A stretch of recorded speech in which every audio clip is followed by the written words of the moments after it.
Mga kapuso, peak o kasagsagan na po ngayon ang amihan ayon sa Pag-asa kaya mas malamig na ang hangin. Ine-enjoy na ngayon yan ang ilan nating kababayan na nag-chill sa mga pasyalan. At nakatutok live sa Tagaytay, si Rafi Tima. Rafi! Vicky, sulit nga talaga yung mga nagtungo rito sa Tagaytay para mamasyal at magpalamig dahil naitala ngayong araw ang isa sa pinakamalamig na temperatura ngayon dito sa Tagaytay mula nitong Disyembre na naitala kaninang madaling araw. At base dito sa aking weather app ay nasa 20 degrees Celsius yung temperatura ngayon dito. Pero kung isasama natin yung lamig ng hangin o yung wind chill factor, posibleng umabot yan ng hanggang 16 degrees Celsius yung nararanasan namin yung temperatura ngayon dito sa Tagaytay. At ang temperatura niyan ay mananatili sa mga susunod na araw.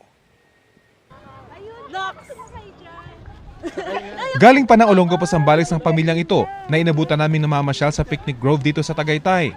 Matagal na raw silang hindi nakakapasyal dito kaya nagulat daw sila na mas malamig ngayon kaysa sa kanilang inaasahan.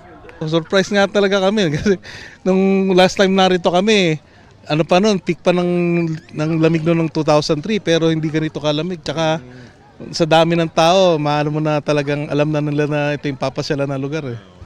Kaya naman karamihan sa mga namamasyal dito naka-jacket kahit tirik pa ang araw. Maging ang pamilyang ito na galing sa Amerika, enjoy sa malamig na hangin.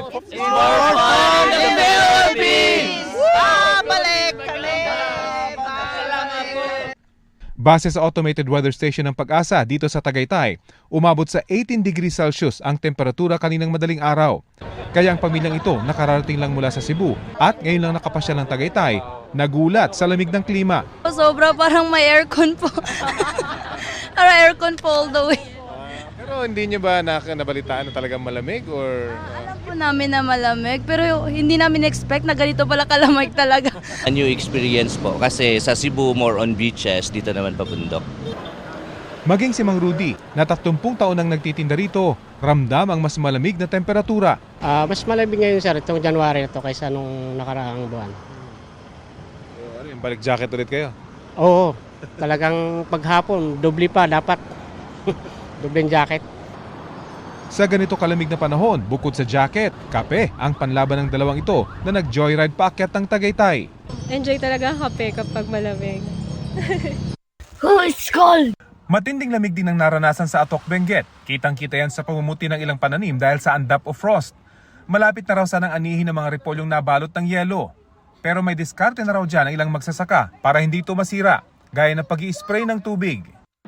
Sa pinakamalapit na Pag-asa Station na matatagpuan sa Benguet State University sa La Trinidad, naitala kanina ang 14.1 degrees Celsius.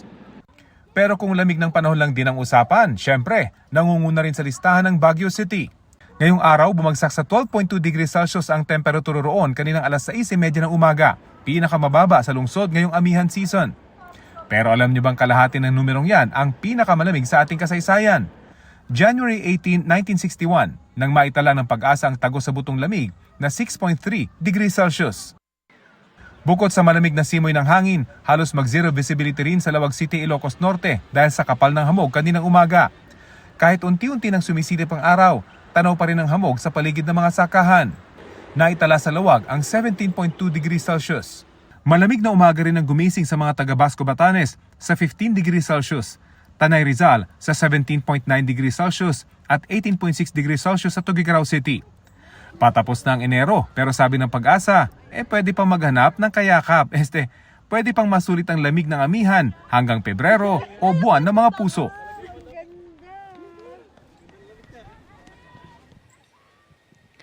Ngayong weekend, Vicky, ay mananatili nga sa 18 hanggang 25 degrees Celsius ang temperatura dito sa Tagaytay. Perfect para sa mga gustong mamasyal na ayaw pagpawisan. Yung 18 degrees Celsius ay mararanasan yan kapag kamadaling araw unless meron ngang wind chill factor tulad ng nararanasan natin ngayon. Kaya bumababa yan hanggang 17 degrees Celsius yung ating nararanasan ngayon dito. At para nga sa mga namamasyal, talagang sulitin na dahil sa mga susunod na araw, ganito pa rin daw kalamig dito sa Tagaytay. Yan pa rin ang latest mula dito sa Tagaytay at ako talaga yung nilalamig na, Vicky. Balik muna sa'yo. Ang tibay mo naman, wala kang jacket. Baka may kayakap din. Next. Maraming salamat sa iyo, Rafi Tima.